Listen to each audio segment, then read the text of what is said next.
이곳에 나와 예배하는 우리 모든 성도님들과 인터넷으로 가정에서 예배하고 있는 우리 모든 성도님들이 하나님의 점진적인 은혜를 체험하시고 만끽하셔서 날마다 신앙이 성장하고 성숙하는 경험이 있기를 주님의 이름으로 축원합니다. 제가 군대를 제대한 지가 꽤 시간이 오래됐더라고요. 1998년 8월 달에 전역을 했습니다.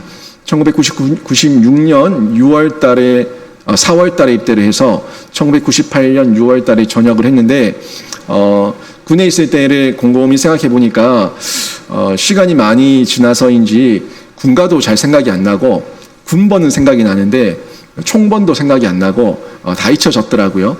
여러 가지 잊혀진 것들도 많고, 생각이 안 난다 하는 것을 이번 주에 생각해 보면서, 알게 됐는데, 복무신조도 생각이 안 나더라고요.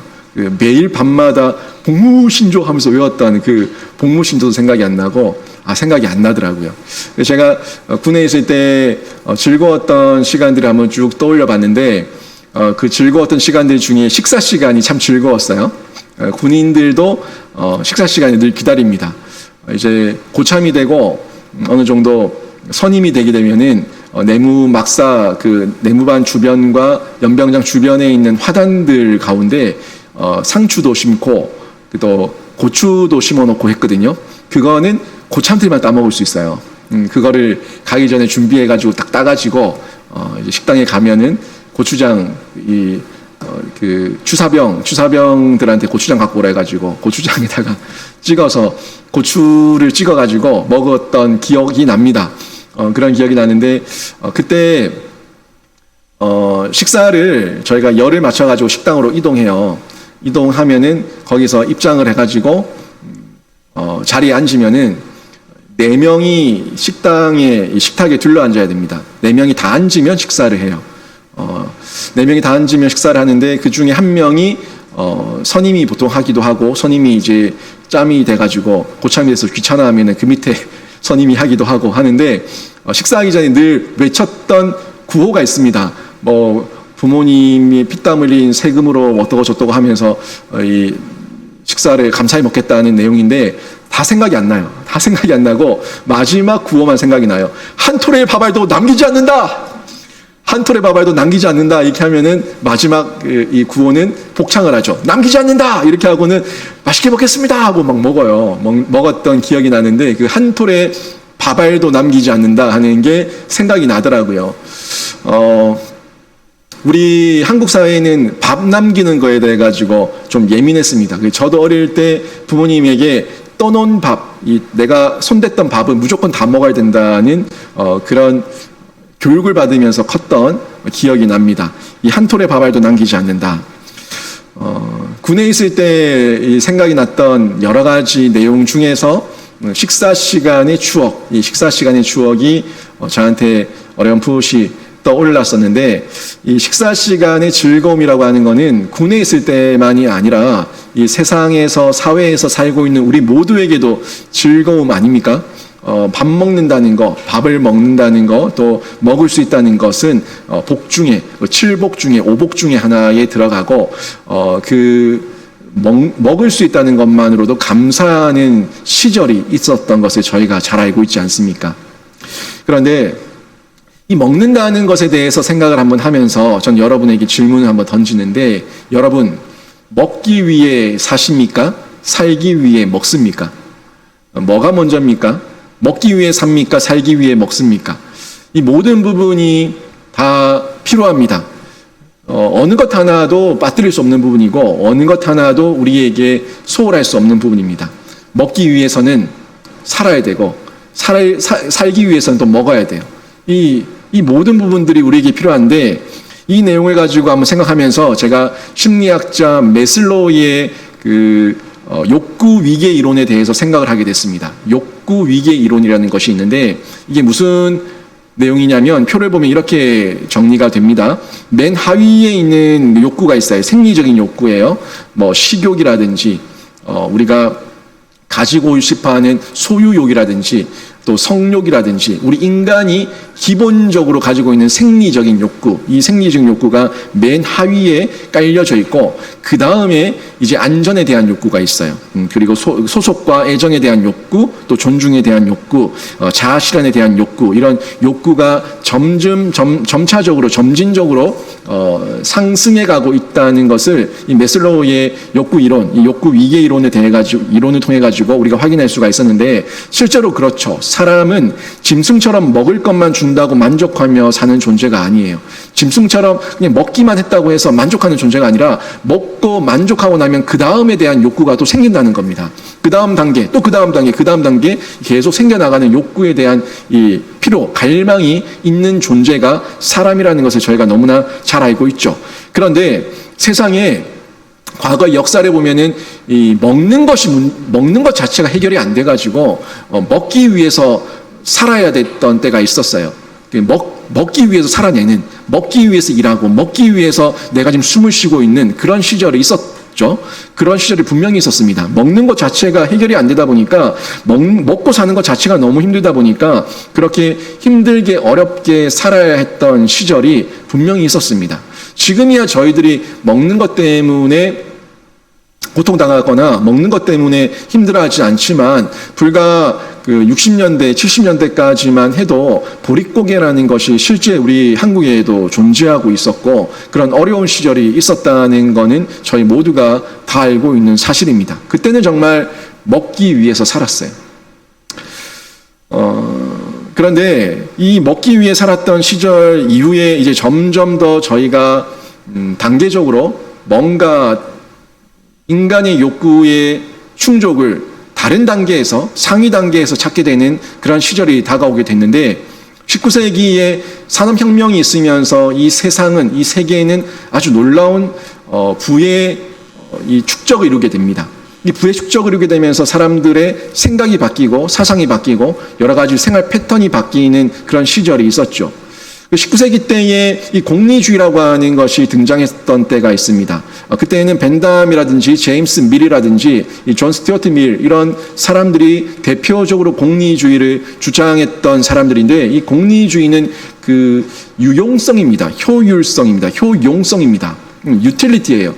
나에게 있어가지고 이익을 줄 수 있는 것, 나에게 이익을 줄 수 있는 그 가치가 있다면 그것을 쫓아가고 그것을 선택해야 된다 하는 공리주의에 대한 생각에 젖어 있던 적이 있었습니다. 그러니까 농사를 통해 가지고 돈을 만들어내는 것보다 산업을 통해 가지고 재화를 만들어내고 돈을 만들어내는 것이 더 유익하다. 뭐 이런 계산이죠. 인간의 이익에 의한 계산, 인간에게 더 많은 행복을 줄 수 있는 것이 뭔가에 대한 계산을 따져 가지고 공리주의적으로 우리에게 유틸리티를 더 많이 줄 수 있는 것을 선택하는 것이 옳다 하는 주장을 펼치게 됐는데 맞는 말이죠. 사실 우리 인간은 이런 욕심을 가지고 더 많은 것을 주는 쪽으로 기울게 되어 있습니다. 그런데 이 벤담이 요구했던 부분과 이 존 스튜어트 밀이 얘기했던 부분이 조금 달라요. 둘 다 공리주의이긴 하지만 조금 다릅니다. 이 벤담은 최대 다수의 최대 행복이라는 것을 얘기했어요. 그러니까 양이 최고다. 누구든지 많은 사람이 선택하고 많은 사람이 행복할 수 있다면 그것을 선택하겠다 하는 이 양적 공리주의를 주장했던 사람이 이 벤담이었습니다. 이 벤담은 이런 양적 공리주의, 그러니까 질과 양과 질 이런 걸 따졌을 때 양을 우선시했던 사람인가 하면은 반면에 존 스튜어트 밀은 다른 의견을 얘기했어요. 이 사람이 얘기했던 이 문장의 내용, 문장의 내용을 보면은 뭘 주장했는지 잘 볼 수가 있는데 이렇게 얘기합니다. 배부른 돼지가 되기보다 배고픈 인간이 되는 편이 낫고 만족해하는 바보보다 불만족스러운 소크라테스가 되는 것이 낫다라고 얘기했어요. 이 얘기 우리가 흔히 들었던 그 배부른 돼지보다 배고픈 소크라테스가 되겠다 하는 내용이죠. 한마디로 양보다는 질이 먼저란 얘기입니다. 인간은 양을 쫓아가는 사람이 아니라 인간의 가치, 인간의 신념, 인간의 어떤 질적인 내용을 더 풍족하게 만들면서 살아가야지 인간으로서의 의미가 있다 하는 것을 이 존 스튜어트 밀이 주장을 했었는데 여러분 이런 내용을 보면서 어떻게 생각이 되십니까? 사람은 아무튼 이런 질이냐 양이냐 이런 내용들을 다 따지지만 가장 먼저는요, 맨 밑바닥에 있는 생리적인 욕구가 만족되지 않으면 괴로워합니다. 생리적인 욕구가 만족되지 않으면 두려움에 휩싸이고 불안해합니다. 그리고 거기에 폭력성까지 나타나게 되고 아주 잔인함까지 드러내는 사람이 인간이에요. 이 생리적 욕구가 먼저 충족돼야지 그 다음 단계로 이렇게 상층적인 단계의 개발과 우리 인간의 자아실현까지 나가게 되는 존재가 인간이라는 것을 볼 수가 있죠. 인간은 이런 단계에 따라서 욕구를 채워가는데 굉장히 탐욕스러워요. 인간이 탐욕스럽다는 것은 저희가 너무 잘 알고 있지 않습니까? 다른 이하, 어떤 밑에의 하부 조직에 있던 이런 욕구들은 어느 정도 충족이 되고 나면은 그래 하면서 만족을 누릴 수가 있어요. 그렇지 않습니까? 우리 인간의 배가 한정되어 있다 보니까 한도 끝도 없이 먹을 수 없잖아요. 일단 어느 정도 채우고 나면 또 만족하면서 좀 나태해지기도 하고 이런 여러 가지의 모습들이 있는데 마지막 자아실현의 욕구까지 점점 상위로 올라가게 되면요. 거기로 가면 갈수록 충족감을 느끼지 못합니다. 늘 뭘 느끼냐면 좀 더. 먹는 것, 자는 것, 그건 가장 밑에 기초적인 거예요. 아주 기본적인 생리적 욕구예요. 그 다음으로 갈수록 사람에 따라서 정도의 차이는 있지만 모두가 좀 더를 얘기하는 탐욕스러운 추악함을 드러내게 됩니다. 이 탐욕스러운 추악함을 우리가 뉴스를 통해 가지고 잘 보고 있지 않습니까? 그 사람들이 얼마나 탐욕스럽게 살았는지 또 얼마나 탐욕스럽게 자기 욕망을 채우다가 그렇게 뉴스의 거리까지, 뉴스에 나오는 사람까지 되었는지는 저희가 잘 보고 있습니다. 어떻습니까? 여러분의 이런 세상적 필요만 다 채워지면은 만족할 수 있겠습니까? 세상적인 만족이 어디까지일 것 같아요? 여러분에게 만족을 줄 수 있는 세상적인 만족은 어디까지일 것 같습니까? 물질적인 것과 함께 자아실현이라고 하는 이 내면의 체험은 어느 정도에서 만족이 될까요? 인간의 탐욕, 하나님이 없으면은 그 인간의 자아실현은 결국에 어디까지 가냐면 하나님이 되겠다는 것까지 갑니다. 내가 하나님이 되겠다는 그 자리까지 가려고 하는 게 인간의 탐욕이고 인간의 본성이에요.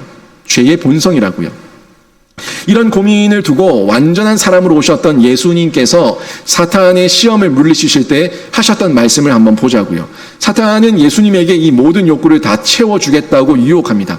가장 최고의 자리, 가장 높은 자리까지 올려주겠다는 유혹을 했을 때 예수님께서 이들에게, 이 사탄에게 제일 먼저 말씀하셨던 내용이 마태복음 4장 4절의 말씀이에요. 뭐라고 나옵니까? 같이 한번 읽어볼까요? 같이 읽습니다. 시작. 예수께서 대답하여 이르시되 기록되었을 때 사람이 떡으로만 살 것이 아니요 하나님의 입으로부터 나오는 모든 말씀으로 살 것이라. 아멘. 여러분, 성도는요, 신자라고 하는 성도는 이 말씀을 믿어야 됩니다.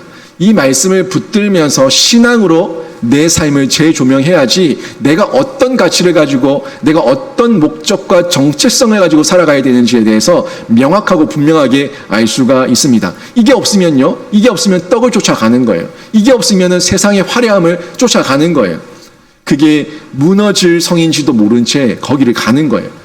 하지만 우리 안에 정체성이 분명하고 내가 살아가는 목표와 이유가 분명해지고 신앙을 통해 가지고 내 삶을 조명해 보게 되면은 옳고 그름과 내가 제한하고 인내하며 절제해야 될 부분이 어디까지인지 명확하게 볼 수가 있고 그 내용을 실천할 수가 있다는 겁니다. 우리는요, 늘 우리 힘으로 살려고 합니다. 우리 힘으로 이루어내려고 하지만 우리 힘으로 이루어내는 게 아니에요. 실제적으로 내가 씨를 뿌리고 종자를 심고 나무를 가꾸고 뭔가 얻어내는 것처럼 보여지죠?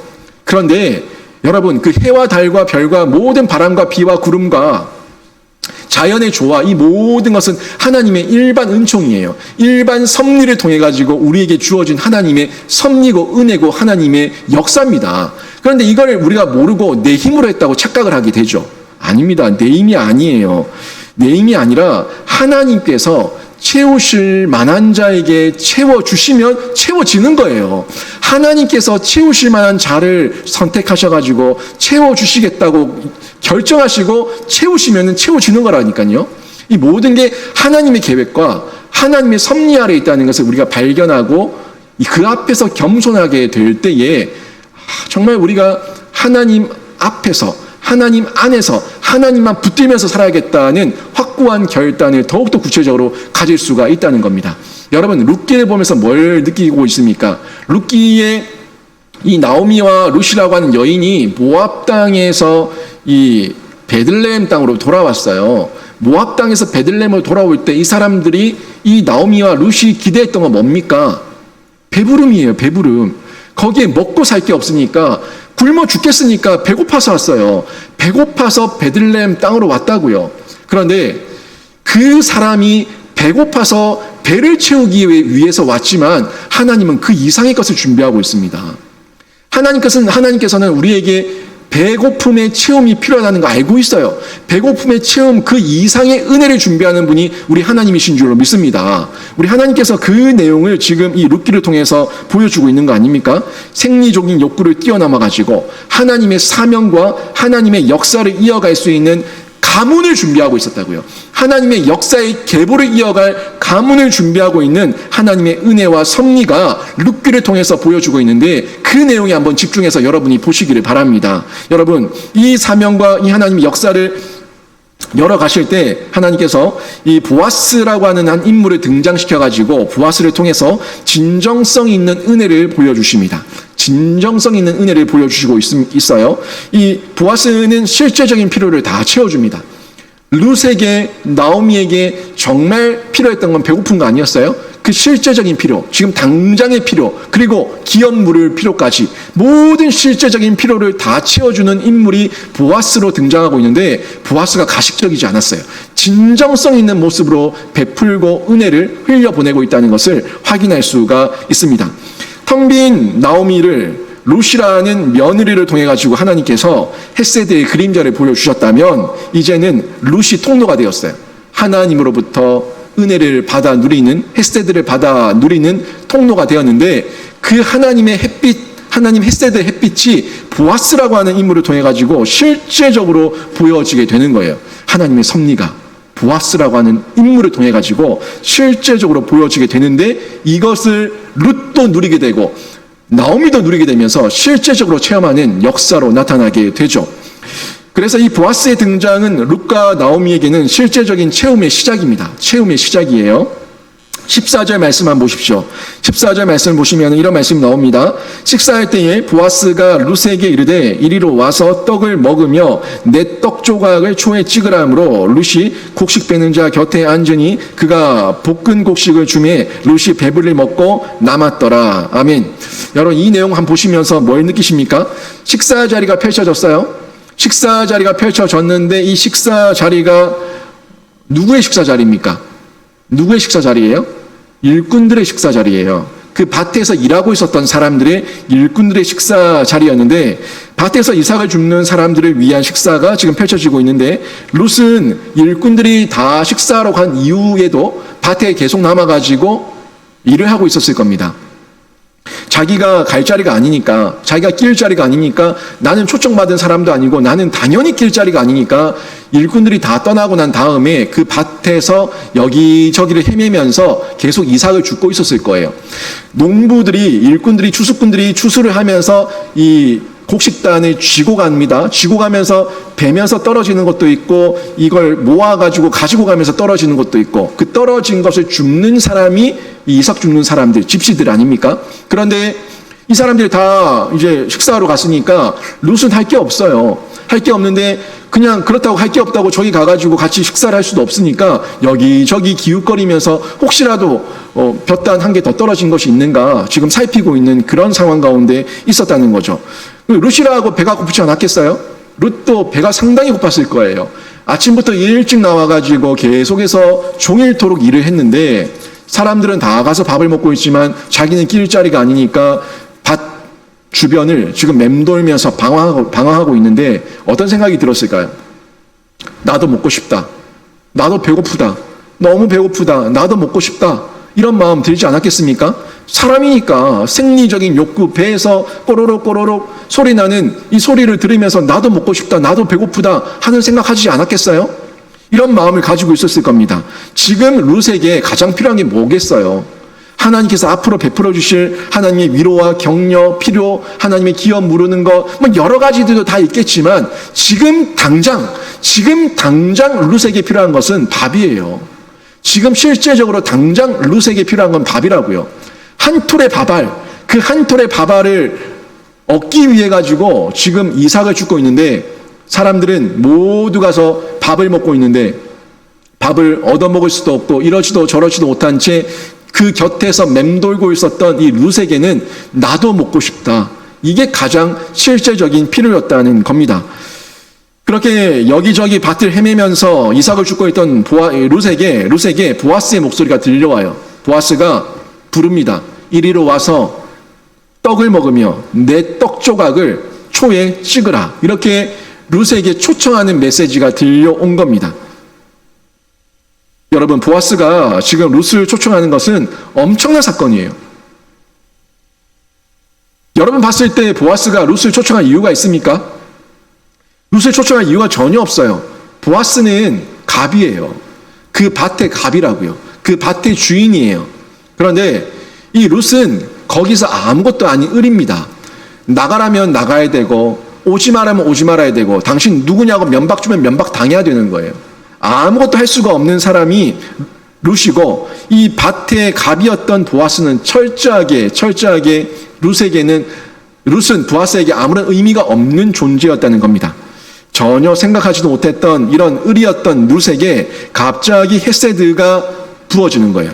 아무런 이유도 없고 조건도 없고 대가도 없이 헤세드의 은혜가 부어지는데 룻에게만 헤세드인 이유가 뭡니까? 지금 룻에게만 이 보아스가 자신을 초청하는 것이 헤세드인 이유가 뭐냐고요. 지금 보아스의 밭에는 이삭을 주는 사람들이 여러 명 있었을 겁니다. 부자였기 때문에 여러 밭을 가지고 있었기 때문에 이곳저곳에서 밭에서 이삭을 줍고 있는 집시들이 많이 있었을 거예요. 그런데 그 모든 사람들을 초청한 것이 아니라 누구만 초청해요?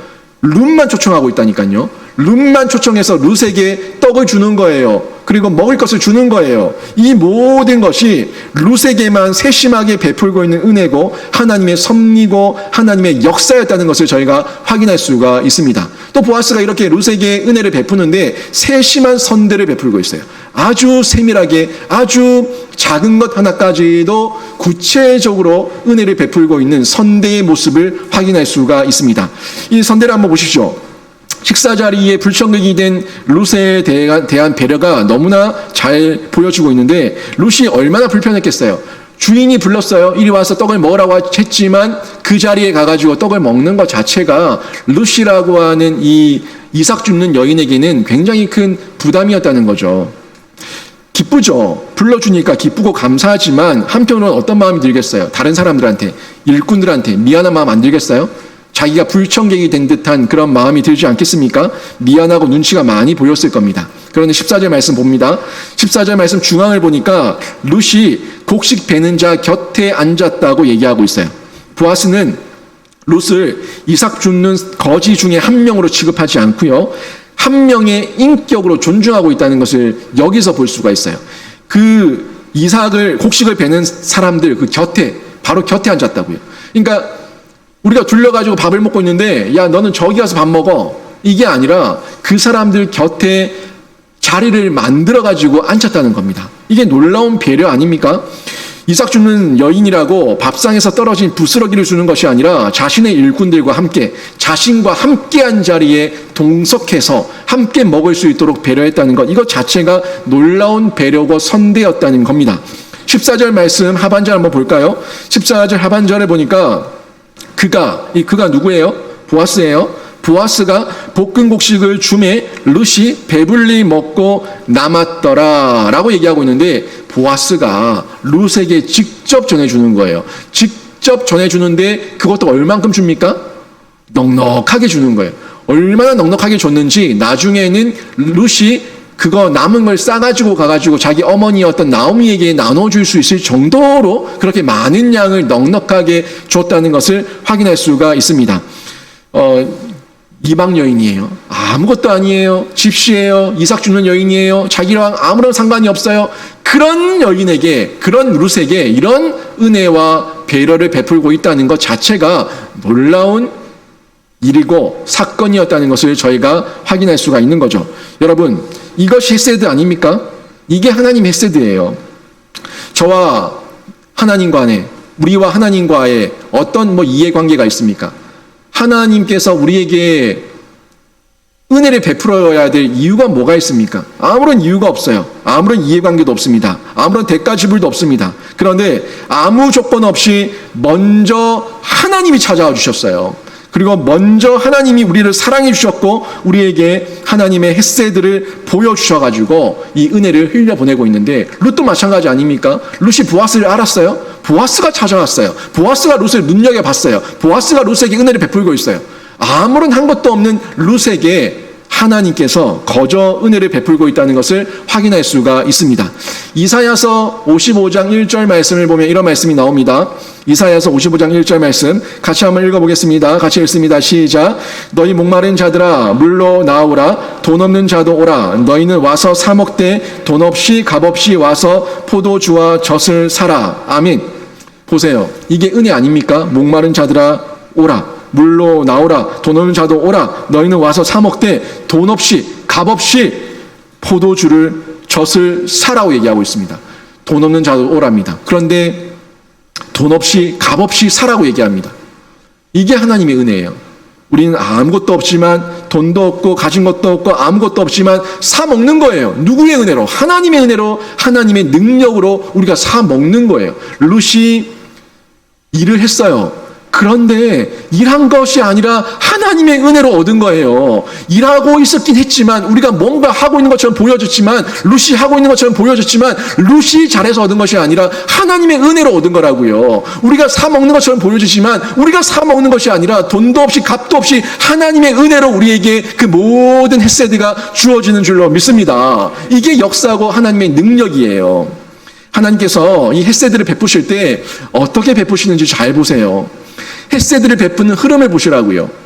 나오미가 하나님의 헷세드를 경험하게 되는데, 룻이라고 하는 자신의 며느리를 통해 가지고 하나님의 헷세드를, 그림자를 체험하고 경험하게 됩니다. 그리고 이 보아스를 통해 가지고 룻과 나오미에게 또 은혜가 베풀어져요. 항상 사람을 통해 가지고 일하시고, 사람을 통해 가지고 그림자를 보여주시고, 사람을 통해 가지고 실제를 보여주시는 하나님의 헷세드의 흐름을 확인할 수가 있습니다. 여러분, 룻이 나오미에게 헷세드의 통로가 되고 보아스가 헷세드의 실체가 된 것 같이, 저도 여러분의 인생 가운데, 여러분의 삶 가운데 구체적이고 실제적인 헷세드의 은혜가 있기를 축원합니다. 그 축원 가운데, 그 바람 가운데 하나님께서 여러분이 사람을 만나게 하실 거예요. 사람을 만나게 하실 거예요. 여러분, 만남의 복입니다. 이 만남의 복을 통해 가지고 하나님께서 여러분 가운데 일하고 계시고, 여러분 삶 가운데 주관하고 계시며, 여러분 삶 가운데 구체적으로 개입하고 있다는 이 민감함을 가지고 주변을 둘러보시기를 바랍니다. 여러분이 만났던 그 한 명 한 명의 사람이 여러분은 하찮게 볼 수도 있고, 여러분 아무렇지도 않게 볼 수 있지만, 그 한 사람을 통해 가지고 하나님께서 어떤 역사를 읽어 가실지는 아무도 모르는 거예요. 그래서 우리는 영적으로 민감한 가운데 하나님께서 만나게 하시는 만남의 복을 위해서 기도하고, 또 만나게 하셨을 때 그 만남을 통해 가지고 유익을 얻으면서 살아가야 된다는 거죠. 여러분이 룻과 같이 헷세드의 통로가 저는 되기를 바랍니다. 룻과 같이 헷세드의 통로가 되기를 바라는데, 룻이 어떤 고백을 했습니까? 룻이 어떤 고백을 했어요? 어머니의 하나님이 나의 하나님이 되고, 어머니의 하나님이 나의 하나님이 되고, 이런 고백을 하지 않았습니까? 믿음의 결단이에요.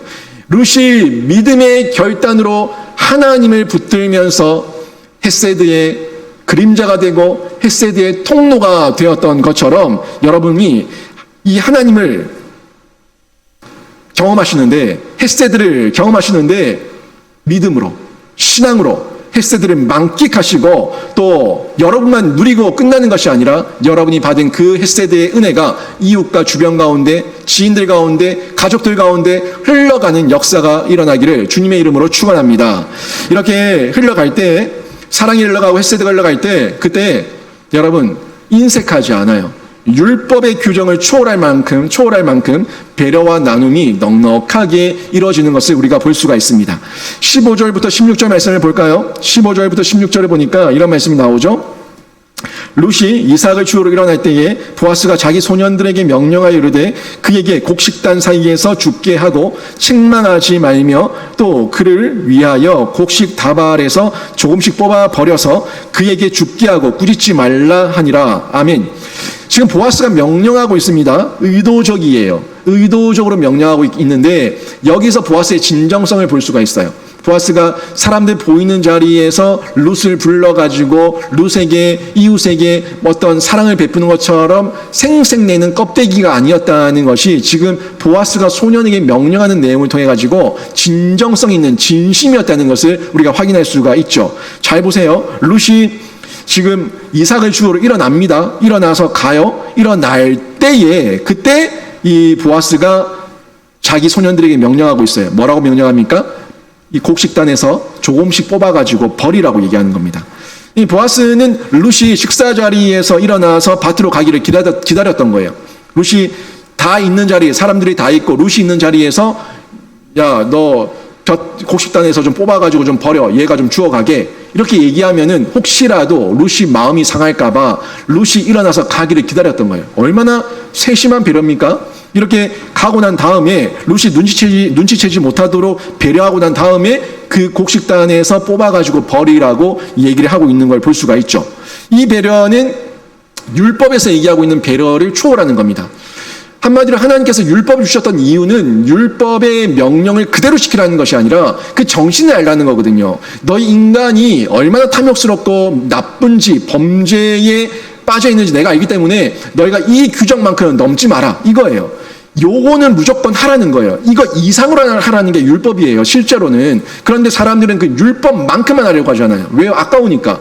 아까운데 명령이니까 마지못해가지고 율법만큼만 하려고 해요. 하지만 율법을 주신 본질과 이유는요, 율법 넘어서 율법 그 이상으로 하나님의 사랑을 너희가 받고 이웃에게 흘려보내기를 원하는 아버지의 마음, 하나님의 마음이 율법 속에 들어있는 겁니다. 레위기서 19장 9절에서 어떻게 얘기하고 있습니까? 레위기서 19장 9절에는 율법에 이렇게 기록하고 있어요. 너희의 땅에서 곡식을 거둘 때에 너희 밭 모퉁이까지 다 거두지 말고 내 떨어진 이삭도 줍지 말며 라고 얘기하고 있습니다. 한마디로 곡식을 거둘 때에 밭 모퉁이는 좀 남겨두고 그리고 볕단을 가져가다가 곡식단 가져가다가 그게 떨어지면은 떨어진 이삭은 줍지 마라. 그 얘기를 지금 해주고 있는데 여러분이 지금 이 율법의 규정 이상으로 베풀고 있는 보아스의 은혜, 보아스의 헤세드를 경험했을 때 여러분이 룻이라면 어떤 기분이 들겠습니까? 너무너무 행복하지 않겠어요? 아니 이삭 죽기가 이렇게 수입이 좋아? 이런 마음 들지 않겠어요? 이게 이삭 죽기인가? 이 룻은 처음 이삭 죽고 있거든요. 처음으로 이삭을 죽고 있는 거예요. 처음으로 이삭을 죽고 있는 건데 이삭 죽기가 이렇게 대접받는 거였나? 하는 혼돈이 오지 않겠어요? 마음 가운데 기쁨과 함께 조금 이상한데 하는 그런 좀 의심과 함께 여러 가지 마음이 들지 않겠습니까? 그러면서 야 여기 정말 명당 자리다. 좋은 주인이고 좋은 일꾼들이고 일하기 너무너무 좋고 모든 환경이 다 갖춰져 있어. 난 여기서 계속 일할 거야. 이런 마음 들지 않겠습니까? 지금 이제 더 이상 룻은요 자리를 옮길 필요가 없어요. 룻은 다른 곳에 갈 이유가 없어요. 하나님께서 함께 하시는 이 밭, 보아스가 있는 이 밭, 인심 좋은 일꾼들이 있는 이 밭에서 그냥 계속해서 일하면 되는 거예요. 하지만 실제는 어떻습니까? 실제는 보아스와 그 일꾼들이 인심이 좋고 한 것이 아니라 하나님의 은혜 가운데 이렇게 넘치는 사랑과 역사가 펼쳐지고 있는 거 아닙니까? 이 보아스라고 하는 배려와 나눔 때문에 모든 것이 갖추어진 환경에서 룻은 감격할 정도로 그렇게 일을 할 수가 있었던 겁니다. 룻도 놀랐겠지만 이 놀람과 감사는 나오미의 모습을 통해 가지고 더 자세히 확인할 수가 있어요. 나오미는 이 베들레헴 땅이 이삭 죽기가 어떤 것인지 너무너무 잘 알고 있었고 자기 며느리가 지금 이삭 죽기를 통해 가지고 온 곡식을 보니까 이건 있을 수가 없는 일이 벌어진 걸 보면서 놀라는 거예요. 그럼 감사하는 거예요. 엄청난 변화가 일어나게 되는데 17절부터 19절 말씀을 한번 볼까요? 17절에서 19절을 보니까 보아스가 얼마나 풍성한 헤세드를 베풀었는지 이 내용을 통해서 저희가 확인할 수가 있어요. 한번 봅니다. 눈으로 따라오시죠. 룻이 밭에서 저녁까지 죽고 그 죽은 것을 떠니 보리가 한 에바쯤 되는지라 그것을 가지고 성읍에 들어가서 시어머니에게 그 주운 것을 보이고 그가 배불리 먹고 남긴 것을 내어 시어머니에게 드리매 시어머니가 그에게 이르되 오늘 어디서 주었느냐 어디서 일을 하였느냐 너를 돌본 자에게 복이 있기를 원하노라 하니 룻이 누구에게서 일했는지를 시어머니에게 알게 하여 이르되 오늘 일하게 한 사람의 이름은 보아스니이다 하는지라. 아멘. 이 내용을 통해 가지고 좀 볼 수 있죠. 룻이 일을 마쳤어요. 일을 마치고 이제 집에 갑니다. 집에 가기 위해 가지고 자기가 주었던 이삭을 떨어 가지고 곡식을 만들어서 이제 보자기에 싸서 갔겠죠. 그렇게 가는데 그 곡식의 양이 어느 정도 됐다고 얘기합니까? 한 에바쯤 됐다고 얘기하고 있어요. 뭐 저희가 지금 에바라고 하는 게 통용하고 있는 그런 그 단위가 아니다 보니까 감이 안 오는데 이 한 에바는 리터로 먼저 환산을 하면은 약 32리터 정도가 돼요. 32리터 정도의 그 내용인데 이게 질량의 리터와 부피의 리터가 또 다르다 보니까 이걸 이 곡식의 리터로 환산하게 되면은 환산하게 되면 32리터인데 이거를 그 킬로그램 바꾸게 되면은 24kg, 약 24kg 정도가 되는 엄청난 곡식이에요. 많은 곡식이에요. 하루 주워가지고 24kg를 주운 거예요. 우리 보통 쌀 살 때 20kg 포대를 사지 않습니까? 그것보다 더 많이 주웠다는 겁니다. 괜찮죠? 하루 주워가지고 24kg 이렇게 주워왔다고 하면 굉장히 많이 주운 거 아닙니까? 이 정도의 양은 하루 이삭 줍기를 통해 가지고 절대 얻을 수 없는 엄청난 양이에요. 그래서 19절에 나오미가 물어요. 오늘 어디서 주웠느냐? 맨 처음에 어디서 주웠느냐 묻습니다. 그러고는 다시 물어요. 오늘 어디서 일했느냐? 순간적으로 아니 이거는 이삭 줍기로는 얻을 수 없는 양인데 얘가 어디 품삯을 받고 노동을 하고 왔나? 일을 하고 왔나? 하루 일꾼 역할을 하고 왔나? 이러면서 묻는 거예요. 너무 이상한 거예요. 뭐가 시어머니가 봐도 뭔가 너무 이상하니까 있을 수가 없는 일이니까 연이어가지고 어디서 주웠냐? 어디서 일했냐? 계속 묻고 있는 거죠. 룻이 이삭 줍기를 해서 얻을 수 없는 양이고 정식 노동을 했다고 해도 얻을 수 없는 양이에요. 그러다 보니까 계속해서 묻고 있는 겁니다.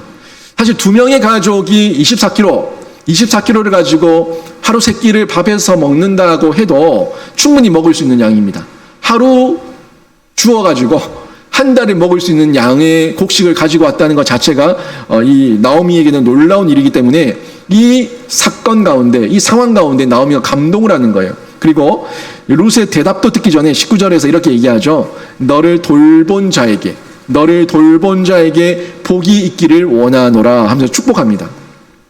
이것이 하나님께서 보아스를 통해 가지고 나오미와 룻에게 베풀고 있는 풍성한, 인색하지 않은 풍성한 헤세드의 내용인 것을 저희가 확인할 수가 있죠. 여러분, 룻이 나오미의 대답이 이제 나오미의 질문에 대답을 하는데 이렇게 대답합니다. 오늘 일하게 한 사람의 이름은 오늘 나를 일하게 한 사람의 이름은 보아스니다. 이렇게 고백합니다. 여러분, 저는요, 이 룻이 오늘 일하게 한 사람의 이름이 보아스입니다라고 말하고 있는 이 룻의 대답이 저와 여러분의 대답이 되기를 바랍니다. 여러분, 이게 결론이거든요. 보아스입니다. 제가 잘한 것이 아니라 저에게 일할 수 있도록 기회를 주고 나에게 일할 수 있도록 선대해 준 사람의 이름이 보아스입니다 라고 얘기하고 있는 이것이 결론이거든요. 여러분 잘난 게 아니에요. 제가 잘난 게 아니에요. 우리가 잘난 게 아니에요. 우리 하나님께서 은혜 베푸셔가지고 우리가 그 사건 가운데 있을 수 있었던 것이고 하나님의 풍성한 햇새들을 누릴 수가 있었던 겁니다. 이게 결론입니다. 나오미와 룻의 텅 빈 것을 채워준 자의 이름이 다름 아닌 보아스인 거예요. 두 여인의 모든 문제, 배고파서 모압 땅에서 베들레헴으로 왔었던 배고픔의 문제가 해결됩니다. 보아스가 룻을 알아줬고 룻을 만나줬고 룻을 기억해줬고 룻에게 채워주니까 이 모든 결핍이, 모든 궁핍이 한 번에 단번에 채워지는 은혜를 여기서 보고 수 있지 않습니까? 그 대답이 보아스이니이다 이거예요. 보아스이니이다. 저와 여러분의 삶 가운데도 보아스를 통해서 모든 결핍과 궁핍과 어려움과 문제들이 해결되고 채워지는 은혜가 있기를 주님의 이름으로 축원합니다. 여러분, 이렇게 채워지는 은혜가 있을 때 우리가 이제는 생리적인 욕구 그 이상의 하나님께서 우리에게 가게끔 하시는 사명을 향해서 걸어갈 수가 있어요. 영원한 기업을 소망하게 되는 거예요. 영원한 세상을 꿈꾸게 되는 거예요. 나오미, 룻, 그냥 먹고 살기 위해 왔지만 이제는 영원한 기업을 소망하게 됩니다. 영원한 기업을 꿈꾸게 되는 거예요. 사실 꿈도 못 꿨거든요. 누가 나를 알아주겠어? 누가 우리를 기억이나 해주겠어? 누가 우리를 걷어주기나 하겠어? 그냥 가서 먹고 살기나 하자. 입에 풀칠이나 하자 하고 왔는데 그 이상의 은혜가 하나님을 통해 가지고 이 보아스를 통해 가지고 준비되고 있었고 채워지고 있는 것을 우리가 보게 되는 거예요. 룻을 통해 가지고 밭에서 일한 이야기를 다 나오미가 들었습니다. 이제 보아스의 존재를 알게 됐어요. 그리고 이 보아스가 자신의 가정과 가문 가운데 기업 물을 자 중에 한 명이라는 것도 깨닫게 되는 거예요. 아무런 생각도 없었어요. 올 때는 누가 나를 걷어주긴 하겠어? 기업이나 물을 수 있겠어? 상상도 안 하고 생각도 안 하고 꿈도 꾸지 않은 채 왔지만 하나님의 은혜가 채워지기 시작하니까 이야, 기업 물을 자 보아스, 이게 연결이 되는 거예요. 룻이 이삭을 주던 밭에 보아스의 밭이었어요. 룻이 이삭을 주었던 그 밭이 이삭을 주던 그 밭이 보아스의 밭이었어요. 우연과 마침이라는 은혜가 하나님의 섭리를 통해 가지고 지금 보여지고 있는데 우연과 마침이라는 은혜를 통해 가지고 하나님께서 보아스를 만나게 하신 거예요. 이게 섭리 아닙니까? 놀라운 계획 아니에요? 보아스도 룻을 선대한 이야기 이 모든 걸 들으면서 그 속에서 나오미가 꿈을 꾸게 됩니다. 다시 희망을 가지게 돼요. 이것이 하나님의 은혜와 뜻이지 않을까? 이게 하나님의 은혜와 뜻이 있지 않을까? 이 가운데 하나님의 은혜와 뜻이 있지 않을까라는 소망, 희망을 가지게 된 겁니다. 성경에 기업 무르는 제도가 나오는데 이 고엘 제도, 수원법이라고 얘기하는 이 제도는 여러분 어떻게 생각합니까? 흔히들 우리들 지금 현대의 정서를 생각했을 때 이거 좀 비윤리적인 거 아니야? 라고 생각합니다. 형제들이 있는데 형이 자녀가 없이 일찍 죽으면 형수에게 동생이 들어가고 동생이 자녀가 없이 죽으면 형이 제수 씨한테 그렇게 또 자녀를 남길 수 있도록 해주고 이 모든 것이 어떻게 보면 비윤리적이고 도덕적이다라고 생각할 수도 있을 거예요. 그런데 여러분 이건 하나님께서 비윤리적인 걸 준 거 아니에요. 준 게 아니라 하나님께서는요. 죄로 인해 가지고 노동하면서 살아가야 될 이 세상 가운데서 여성과 약자를 보호하기 위한 방법으로 주신 거예요. 지금의 시대와 달랐어요. 그때는요. 지금은 뭐 남편이 없어도 살아갈 수 있는 시대지만 그때는 남편이 없으면 살아갈 수가 없었던 시대입니다. 남자가 없으면 가정에 남자가 없고 자녀가 없고 아들이 없으면 살아갈 수가 없었던 시대였다고요. 얼마든지 핍박당하고 뜯기고 또 쫓기며 그렇게 억울하게 죽임을 당할 수 있는 시대, 그런 시대가 그 농경시대, 그 과거의 시대였기 때문에 그 약자, 그 연약한 자들, 여자들을 보호하기 위해 가지고 하나님께서 마련하셨던 제도가 이 고엘 제도였고 수원법이었던 겁니다. 그리고 궁극적으로 이 고엘 제도와 수원법을 통해서 보여주시고자 하는 게 뭡니까? 궁극적으로 보여주시고자 하는 것은 스스로 구원할 수 없는 우리들을 위해 가지고 하나님께서 예수 그리스도를 통해 가지고 친히 고엘이 되어 주신 거예요. 하나님께서 그 고엘 구속 아닙니까? 구속이고 품어주는 거예요. 선대하는 거예요. 다 안아주는 거예요. 그 모든 것들을 인정해 주는 거예요. 이 놀라운 역사, 이것을 예수 그리스도를 통해 가지고 이유 없이 대가 없이 거저 주시는 하나님의 은혜로 우리에게 고엘이 되어 주신 거예요. 구속이 되어 주신 거라고요. 이 역사를 통해 가지고 우리가 고엘 제도가 과거에나 지금에나 신앙적으로나 하나님의 은혜였다는 것을 다시 한번 생각하고 발견하게 되죠. 오늘 본문 20절에서 23절에 보면은 이 사실을 깨닫게 된 나오미가 다시 기업을 일으킬 수 있다는 소망을 가지게 되면서 룻에게 권면하는 내용이 나옵니다. 권면을 하는데 뭐라고 얘기합니까? 나오미는 룻에게 그 소녀들과 함께 있으라고 얘기하죠. 보아스의 밭에 있었던 그 소녀들과 함께 있고 보아스의 밭을 떠나지 말고 그 밭에 계속 있으면서 일하고 다른 사람의 밭에 가서 다른 사람을 만나지 말 것을 권면하고 있습니다. 나오미가 지금 뭘 소망하고 있습니까? 뭘 소망하고 있어요? 지금 소망하고 있는 것은 하나님께서 보아스를 통해 가지고 양식만이 아니라 기업도 이어가게 하시겠다. 기업도 이어주실 것이라고 하는 그런 점진적인 은혜와 소망의 기대를 가지게 된 거예요. 점진적이었죠. 먹고 사는 것을 해결하시고 그 이후에 소망을 가지게 하시고 희망을 가지게 하시고 기업 물을 자를 주시기까지 이렇게 점진적으로 하나님께서 은혜 베푸시는 역사를 오늘 룻기 본문의 말씀을 통해 가지고 저희가 확인할 수가 있다는 겁니다. 여러분, 룻기에 등장하는 이 보아스는요, 전에도 한번 말씀드렸지만 이 보아스는 예수 그리스도를 보여주고 있습니다. 이 보아스는 예수 그리스도, 우리의 영원한 구원자 되시고 우리의 구속자 되시는 예수 그리스도를 보여주고 있는 거예요. 여러분의 인생이 다 끝난 것 같아요? 이제는 밥이라도 먹고 살자 하는 마음에서 먹기 위해서 살고 있는 인생입니까? 한국교회를 보면 다 끝난 것 같아 보입니까? 이제 한국교회에는 사방에 우겨쌈을 당하고 세상의 근심거리가 돼서 이제 더 이상 소망이 없다, 이런 생각이 드십니까? 저는 그렇지 않다고 생각합니다. 하나님이 허락할 때까지 끝난 거 아니에요. 하나님이 끝났다고 얘기하기까지는 끝난 게 아니에요. 하나님은 지금도 우리에게 희망을 주시는 줄로 믿습니다. 하나님은 지금도 우리에게 헷세대의 은혜를 베푸시는 줄로 믿습니다. 하나님이 지금 우리를 보고 있다고요. 우리를 기억하고 있다고요. 우리를 찾아오신다고요. 우리가 하나님께 안기고 하나님께 뛰어들기만 하면은 하나님께서 또 한 번 우리를 일으키셔서 하나님의 역사와 사명을 감당하게 하실 줄로 믿습니다. 여러분 인생이 외적으로 텅텅 빈 인생 같아도 비었으면 채워질 것을 기대하십시오. 비었으면 채워질 것을 기대하시라고요. 빈 것을 주목하고 빈 것을 바라보면서 투덜대고 불평하고 하나님을 원망할 힘이 있으면은 빈 것을 채워주실 하나님을 기대하는 은혜가 있기를 주님의 이름으로 축원합니다. 이 자리 텅텅 비어 있어요. 이 자리 텅텅 비어 있지만 저는 영신교회 이 텅텅 빈 이 자리를 보면서 끝났다가 아니라 다시 채우실 하나님을 기대합니다. 다시 채우실 하나님을 바라보며 소망합니다. 그걸 바라보는 거예요. 그걸 기대하는 거예요. 그 하나님을 바라볼 때, 하나님의 그 선대하심과 햇새들을 바라볼 때 우리가 소망을 가질 수가 있고 희망을 가질 수가 있거든요.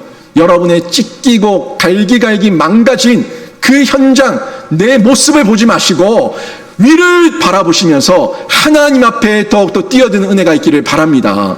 이 모습이 있을 때 이 모든 두려움도 공포도 이겨낼 수가 있는 거예요. 여러분, 영적으로 육적으로 교회에서 멀어지고 하나님과 멀어지면은 여러분에게 다가오는 게 뭔가 있는데 뭘 것 같아요? 두려움입니다.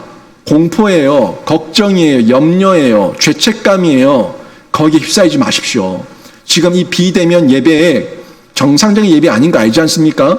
감염병이기 때문에 저희가 지금 이런 예배를 드리고 있긴 하지만 제 마음 같으면요, 제 솔직한 마음 같으면 벌금 낼 각오하고 예배 드리고 싶어요. 제 마음이 어떤 줄 압니까? 혹시라도 제가 벌금 낼 각오하고 예배 강행하다가 우리 교회가 힘들어질까봐 그것도 저한테는 염려거리예요. 서울의 어떤 교회들은 벌금 낼 각오하고 예배 드린답니다. 성도들 중에 벌금 낼 각오하고 나올 사람 다 나오라고 한답니다. 저도 그러고 싶어요. 정말 그러고 싶어요. 정말 그러고 싶은데 그러지 못하는 이 심정이 찢기고 아픕니다. 하지만 이 아픈 상황 가운데서도 여러분, 저는 기대하고 꿈꿉니다. 하나님께서 이 공간을 다시 채우시고 여러분의 찢기고 상한 심령과 우리들의 모든 마음을 싸매시고 고치셔서 다시금 하나님의 사명을 감당하게 하실 그 하나님을 기대합니다. 우리 모두 그 시간을 꿈꾸면서 나가는 거예요. 여러분, 오늘 말씀 정리하면 이렇게 정리가 되는데 점진적인 은혜를 발견하시기를 바랍니다. 점진적인 은혜를 발견하시라고요. 그 은혜는요, 여러분의 실제적인 필요와 세심한 선대 가운데 지금도 베풀고 있는 이 주변을 통해 가서 확인할 수가 있을 거예요. 발견하십시오. 감사하면 발견하게 됩니다. 감사하면 발견하게 됩니다. 불평하고 투정 부리고 원망하면 발견 안 될 겁니다. 하지만 감사하면은 지금도 점진적으로 나에게 베풀고 있는 하나님의 은혜를 발견하게 될 거예요. 또 이 점진적인 은혜를 만끽하시기를 바랍니다. 만끽하시라고요. 지금 느끼시라고요. 지금 느끼시라고요. 내일의 은혜만이 아니라 지금 현장 가운데, 일상 가운데, 현재 가운데 있는 하나님의 은혜를 만끽하시기를 바랍니다. 만끽할 수 있어요. 만끽할 수 있습니다. 둘러보시면은 여러분 일상 가운데, 주변 가운데 하나님께서 특별하게 배려하시고 놀라운 감사의 제목을 주신 것들을 너무너무 많이 보게 됩니다. 또한 점진적인 은혜를 기대하시는데, 점진적인 은혜를 기대하시는데 영원한 소망이에요. 영원한 하나님의 나라예요. 하나님의 사랑이에요. 하나님의 능력이에요. 이걸 기대하면요, 우리 마음에 넉넉함이 있습니다. 풍성함이 있습니다. 그 가운데서 여러분이 느끼시고 누리시면서 다시 채우신 하나님, 그 채우신 하나님을 경험하시고 누리시고, 그리고 이후에 여러분 안에서 고이지 않게 하시고 흘려보내셔서 주변 이웃들에게도 나눠줄 수 있는 은혜가 되기를 바랍니다. 역전이에요. 역전의 하나님을 여러분이 채우신 하나님을 통해 가지고 경험하게 될 겁니다.